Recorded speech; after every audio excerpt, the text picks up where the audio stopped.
Hi, thank you everybody for coming.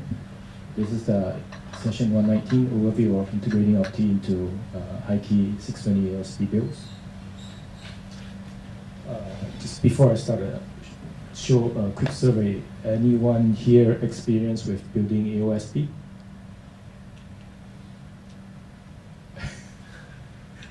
Okay, all right.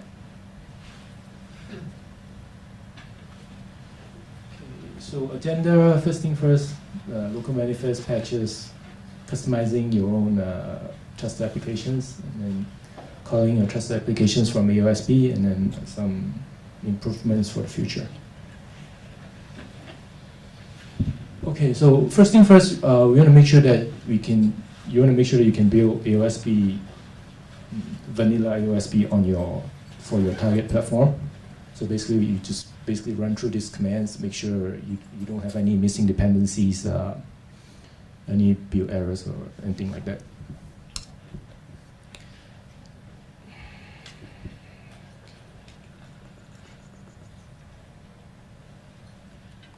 Okay, so now, once you're sure that you can build a vanilla AOSP, you can go ahead and try to run these commands for building AOSP that's integrated with Opti.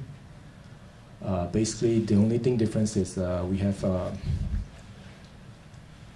some local manifest here for Opti repositories, and then we'll be applying some patches for some of the stuff that's not upstream to AOSP.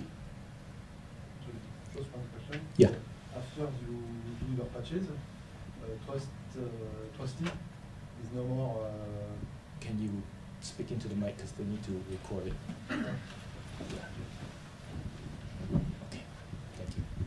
When you disable, when you enable your patches, right. That means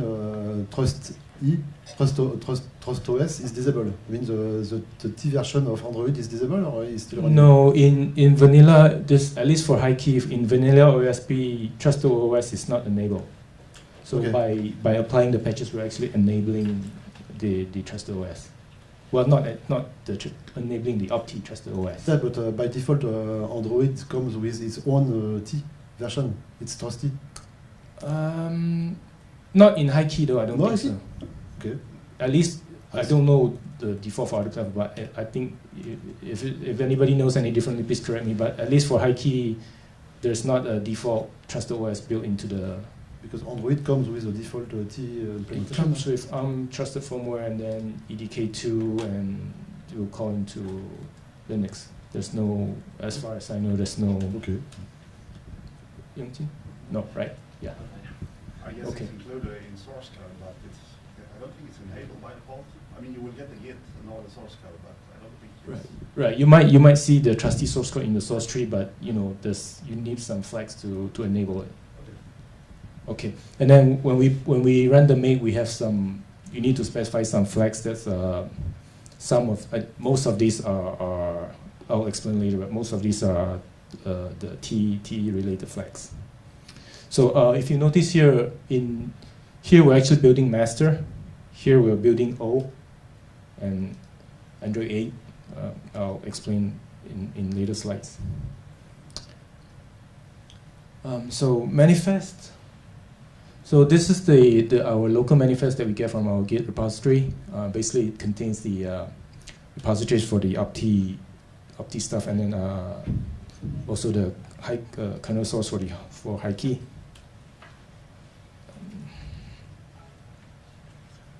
So if you look into the local manifest, there are actually a lot of XML files, but we're mainly concerned with the two that are highlighted here in bold. Can you see this?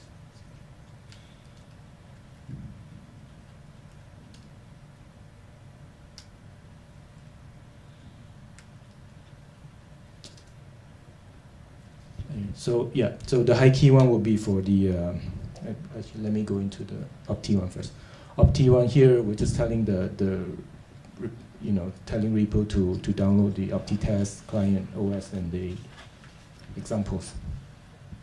And you can, I think this defaults to version 2.6. You can, adjust the revision as necessary. And as mentioned earlier, this is just to specify the Git repo for the kernel. Okay, so once you're done syncing all the repositories, there's a directory called Android patch sets. This is where we keep all the patches. Note that these are not your regular patch files. These are custom Linaro custom scripts. So to apply them, you would just execute each of them. Just to be safe, we recommend applying them in order, just so you don't have any missing dependencies. Because a set of patches might depend on the previous set of patches. So I was mentioning earlier that when we build for vanilla AOSP, we were building master. You don't have to, and then for ours, we're building Android O just because I think a lot of people, they don't like to build master. They like to have some specific version so they can do version tracking and stuff. But when this is based on LMG's AOSP build, and when LMG selects I guess a tag or a branch for release, they would take, say, where was I?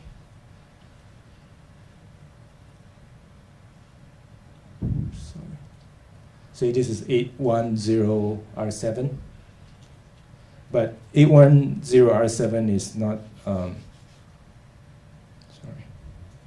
It's not necessarily released for HiKey. So when we take that release, and you try to build it for HiKey, there might be build errors and stuff. So some of the patches here are just to work around the build errors and stuff. And then just a quick run through of the patches. The HiKey workaround enables the kernel compilation. We have some setting the grub config file for serial numbers and all that stuff. HiKey blob is just to, you can look into the patch file individually when you have time, but just a quick run through the HiKey blob is just to get the Mali user space libraries. The RLCR, this is LMG stuff, so we're not going to go through them. So like I said, the bolder ones are Opti related. This HiKey Opti O is the main patch to integrate Opti into the build. So you integrate all the Opti components and then add some SE Linux rules, enable the Opti to build as part of the main build instead of having to build it separately. And 4.9, Opti 4.9 is the patches for the Opti for the kernel. So by default, the basic TE patches are merged into the Android common kernel, and that gets merged into the HiKey specific kernel. But some of the extra features like the SDP patches are not upstream yet. Don't know if or when they'll be, but so for our build, we just patch the kernel for that.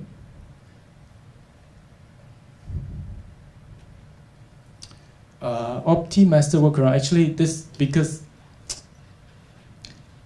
the Opti Android makefiles are sometimes lagging behind the Opti Linux makefile. So if you want to build Opti, a specific version of Opti, say earlier we were seeing 2.6.0, the Android makefile, they might have some errors in them. So normally, before they get merged in the upstream Opti repos again, we would just patch them here.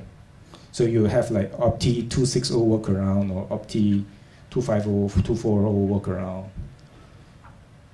And then this SWG mods, these are just modifications that are specific for the security working group build. Like for example, we would add the Opti example repository into the build. And then this also allows us to maybe say specify extra flags for the Opti build. Say you want to build a debug debug build, you can there's a patch in here that allows you to specify extra flags when you build opti. So if you want to say debug something, you can add the debug flags. The last one is the HiKey TV. This is optional, but if you want to turn your build into a AOSP TV build, you just apply this patch.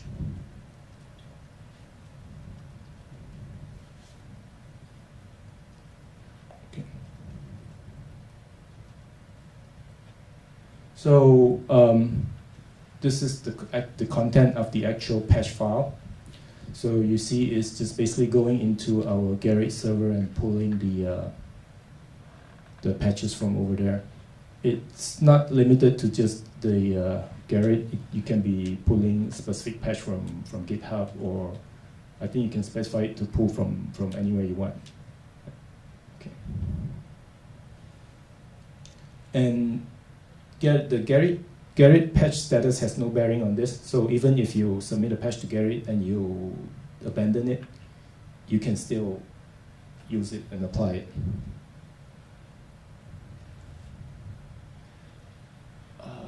So this patch file is rather long, but it basically looks like that. So I'm not gonna go into it. But so at least for now, it's just limited to SDP patches. And then as explained earlier, this one patches the make files to add in this repo and then allows you to specify extra debug build flags. Okay, so as I mentioned earlier, this is the main patch for integrating opti. So we see here the first one is integrating the opti components. Basically, we're just adding to this file here the device Linaro HiKey device comment file. Just saying to tell it to take the opti packages make file. And then in this the U-event comment RC file, we're telling it to create these nodes here and setting these permissions. Just because sometimes when people test on their platform, they might come to encounter some specific permission issues. So just for troubleshooting, you can try 666. just to see, just to at least confirm if it's a permission issue or not. Because a lot of people have problems running their TAs, and usually a permission issue. And then for the init common RC file, and then we're creating this directory for opti test. And then this is just to specify that to tell the system to start the T supplicant on boot up. I'm assuming most of you have some basic understanding of opti and how it works. So if you don't know what a supplicant is, you might have to go back and look at some of the past presentations on opti basics.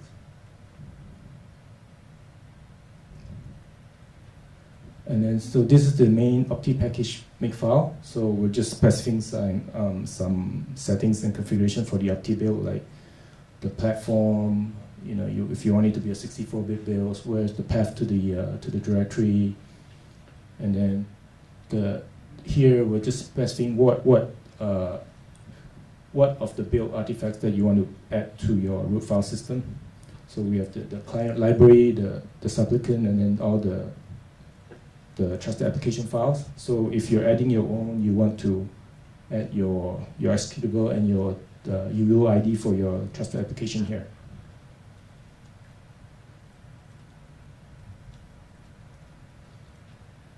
And then this one just specifies some the SE Linux rules for our opti components.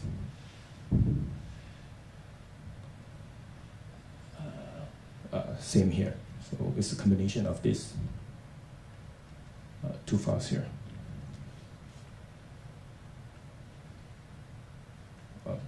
Just a continuation.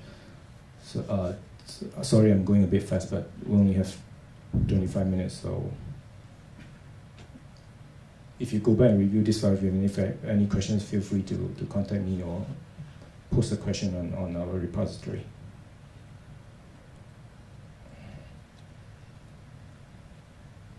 So the patch that enables Opti in the bootloader, like as I mentioned before, the bootloader, mainly the fib.bin file, it does not include the OptiOS binary. So this one just tells the build to include the OptiOS binary. This is not the whole make file. It's just the excerpt to show that we actually use a script. This is the script, the build script used by I think many of the Linaro department and groups to build fib. So a lot of the build internals are abstracted out. So you just have to call this script here and specify the path to the OptiOS directory, and it will build the fib with Opti enable. So this is why you see in our make commands earlier, one of the flags that we specify is to say target T is Opti.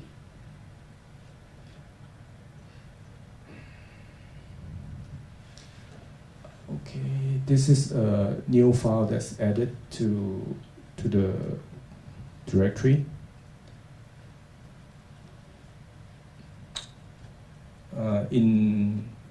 So this is just to make sure that the previous make file here is called during the main AOSP build.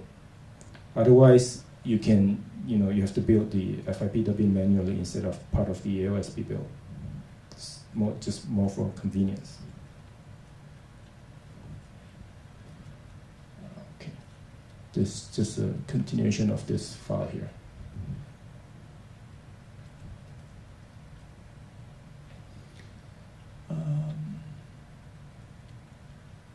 Right, I think we went through this earlier. So if you want to, this shows an example. Like if you created a new TA called Hello World and you want to add it to the build, you would just modify this file and just say this is the new TA and this is the new normal world part of the TA.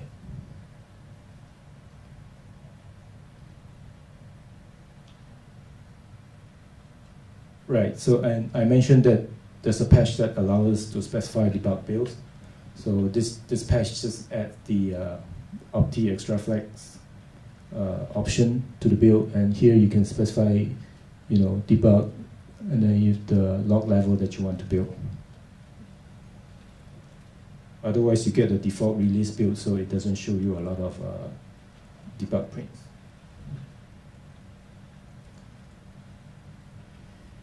Okay. So one question. So Yeah. Just to confirm.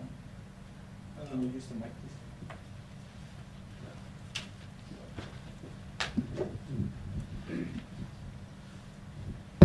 Just to confirm, so when you finish the OPD integration into the HiKey board, did you ever run the Google CTS conformance test against your final software?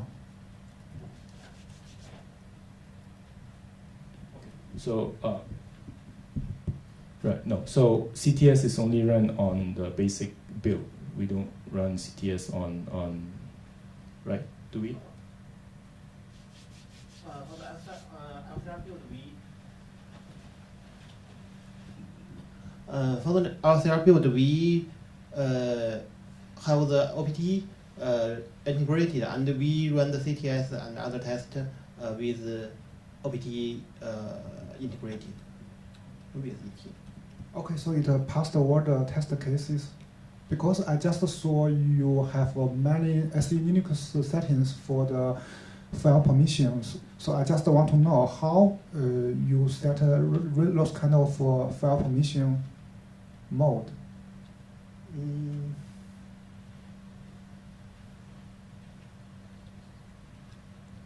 It's Just for our example, for reference, or you have just already make some decision. Yeah.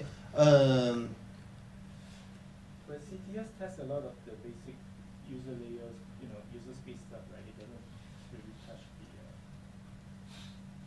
the OS. Yeah, actually, it has many requirements for the Linux kernel file load.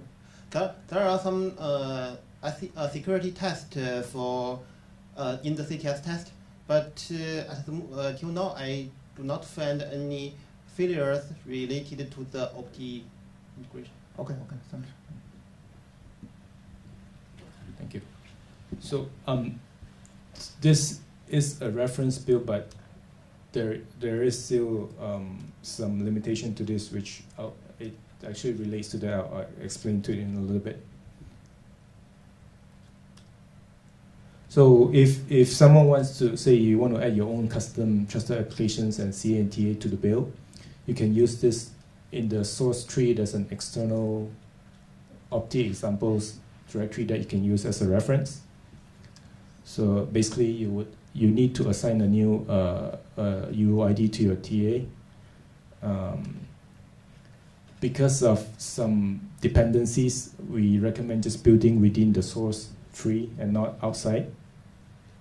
So you still have to download the whole of AOSP and make a build first before you can build your own custom CA and TA.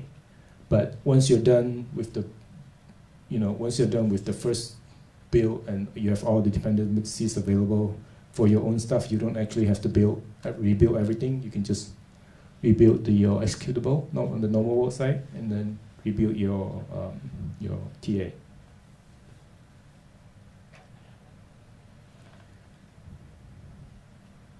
So calling the TA from AOSP app, we don't have any, at least simple examples at the moment.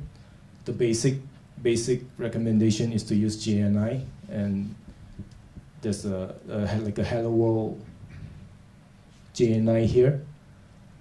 But basically, what it is JNI is divided into a C code and a Java code side, and you would basically integrate the C side implementation for your TA that you run on Linux into the Android source tree. So Peter from LSG mentioned that we do have an example for this, but is from the LSG's ClearKey TA example. So the Java AV framework actually calls into the media DRM plugin that then calls into the TA, but this is a little bit more involved. So for a beginner, maybe it might not be very clear cut. But basically, we have a hello world example for Linux system. This is the on the normal world side. Basically, you see that it's just the main function is calling out the TE client API, and on the Java side, the JNI side, you have this hello JNI file .c file. This is basically an interface for Java into native code. So when you actually want to call from your app into your native code, you would basically, as we see earlier, take all your C side code and then put it into the hello JNI file here. So this is just really a high level simple illustration. There's still a lot of things to do, like you need to maybe adjust your Android make files to include the appropriate library and the appropriate header files. And then I know maybe a lot of app developers, they have their own IDE, so like you use Android Studio or whatnot, so you have to figure out how to adjust your build environment to include all the shell library and the header files.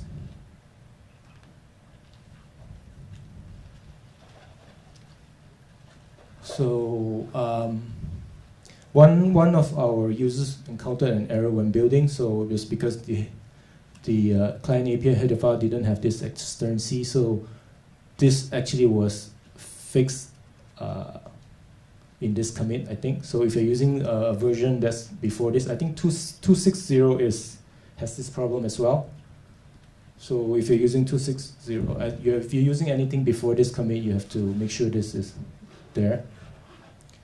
And then you have to build your normal world executable as a shared library instead of an executable, so that your Android app can actually use it.